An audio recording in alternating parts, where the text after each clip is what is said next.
Muri Zimbabwe kana maveterans tichiona achiparara kuchipera kufa, zvinenge rava duty redu isusu mayuthi kuti tinge tichimiririra maveterans munyika yezimbabwe. Naizvozvo muri Zimbabwe tiri kuti makadii mati mana enyika yezimbabwe kusangana zvekare pano pachivhitivhiti chenyu patv yenyu patinenge tichikupai nyaya dzinenge dzichiitika mumastreets esocial media. Naizvozvo nyaya yatakabata pano inyaya iri kubva kuna vice president Constantino Chiwenga, iyo according Newsday Zimbabwe ndo iri kubudisa nyaya iyoyoyo. But tisati tataura nyaya tiri kuda kuti vatsvagara masubscriber mutena all notification bell kuti patinoposta mavideos muve muri vekutanga kuona mavideos edu.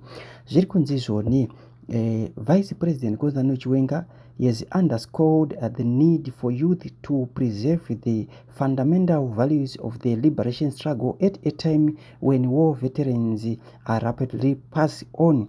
So muri Zimbabwe ndofunga muri kunyatsonzwisa mashoko ari kubva kuna General Chiwenga. Ndofunga muri kuziva kuti General Chiwenga ndiye munhu last man asara kumaveterans ane hope watiri kutemba naye, watiri kuvimba naye kuti ndiye munhu achakonzeresa kuti idei ashaye mukana wekuenda 2030.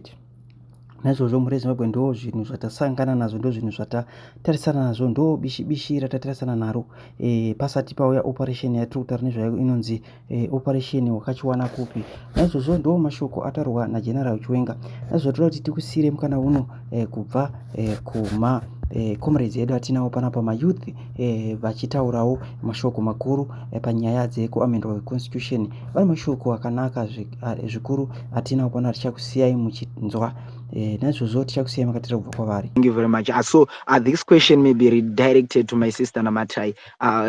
We have seen that the section 328 requires a public gathering, requires the public to convene, and requires a referendum so that if someone he or she seeks to extend his term beyond office. But in this bill, we are seeing that they have been used clauses which are not withstanding clauses to bypass this legal safeguard. And does it not set a precedent where any right, including the declaration of right, could easily be ignored? What's your take, my sister Namatai, on this issue of referendum? And what's your position and your take on that? Thank you so much, Simba. So the first thing that I wanted just to say is that, this part where they say notwithstanding is one of the most vile things that we find in this particular amendment. Because, you're right, it does set a very dangerous precedent that if it sells through with this particular bill, it is something that can be used again and again and again in future for so many more things. So it's very important for us to say that there is a reason why they want to bypass a referendum. It's because they know people don't want. They don't want them. They do not want the amendment of the Constitution. What people want are systems that work. What people want is good healthcare, access to clean drinking water, shelter, not an extension of a term limit.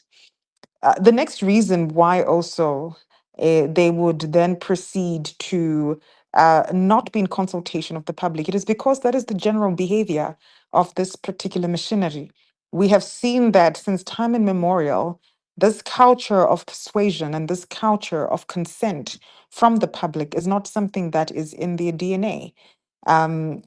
People will always most certainly be coerced, be forced for them to have their way, for them to have their will, whether it's during elections or it's during constitutional changes. What we are seeing as a persistent habit is that cohesion, force, intimidation, fear are some of the major characteristics of this particular regime. We saw this during the constitutional amendment number 2, where they conducted cosmetic public consultations in a very fast track process. And a lot of these cosmetic consultations were happening at the height of a pandemic. So you ask yourself, why were they having cosmetic consultations that failed to even consult 2,000 Zimbabweans to amend a constitution that had been voted into play by 3.3 million Zimbabweans?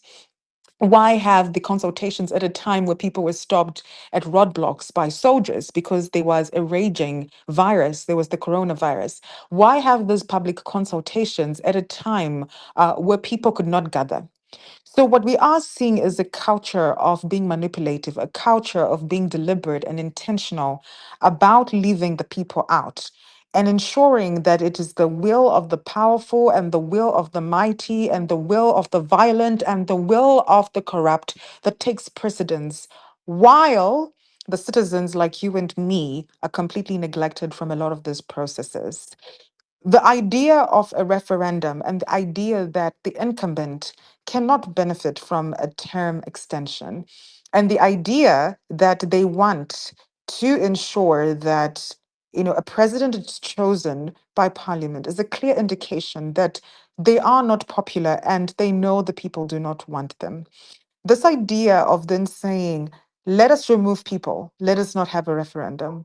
This idea of saying, let us have the president elected through parliament, is a clear indication that you don't have the people's approval. You are not getting consent from the people. So in a free and fair process, in a free and fair election, a lot of these people would not win. I mean, you look at the track record of the man who has tabled the bill itself, Ziyambe Ziyambe. He ran for elections in his constituency a total of 3 times, and he lost in each time.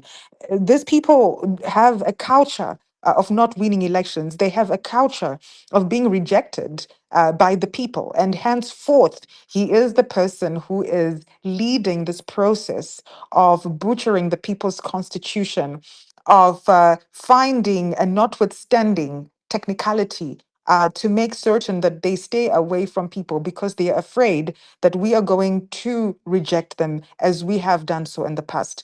So at the end of the day, we have to understand that the consolidation of power is about the creation of dynasties. And I'm just rounding up. It is about the creation of political dynasties. It is about, the safeguarding, not for Zimbabweans, and mind you, not even for a lot of people in ZANU-PF. A lot of people in ZANU-PF are poor. A lot of people in ZANU-PF are living lives that are so pathetic. A lot of people in ZANU-PF, cannot afford the basics. They cannot afford healthcare. They still have to use the same roads that are pothole infested. They still have to use the same dilapidated public health infrastructure. While their leaders fly themselves out of the country to get medical care, while their leaders buy big cars so that when they drive in these bad roads, they don't feel a thing. A lot of these individuals are much like us. And this idea that people are supporting this is a fallacy. It's an absolute fallacy. This is something that is centralized around a ruling elite and their families and their children. It is something that is about safeguarding their own stomachs. And the sooner people realize this, the better. So definitely this issue around the referendum is such a critical issue. And we have watched in the past the exclusion of citizens in any process that is focused on changing the law. And it is a very important thing that young people from wherever we are in this country are able to rise up and remind these individuals who are the real owners of this country. The real owners of this country are not Vene. The real owners of this country are you and me. The real owners of this country are Zimbabweans. Thank you.